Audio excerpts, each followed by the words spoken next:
అసెంబ్లీలో కోదండరామ్ గారు క్వశ్చన్ అడిగాడు, మేడిగడ్డలాగా సుందిళ్ళ అన్నారం కూడా కూలిపోతాయా అని నిపుణులు చెప్తున్నారా అని అసెంబ్లీలో క్వశ్చన్ అడిగాడు. కానీ ఉత్తమ్ ఏం చెప్పి answer, no, they are perfect, అవి బాగున్నాయి. ఆ తర్వాత వచ్చింది మేడిగడ్డ బ్యారేజ్.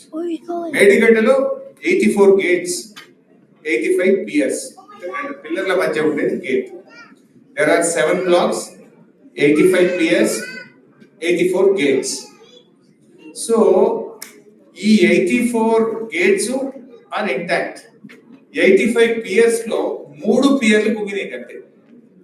అది సంఖ్య ఇది, కూలి కూడా పోలేదు, కుంగినాయి 3 పిల్లర్లు కుంగినాయి. Out of 85.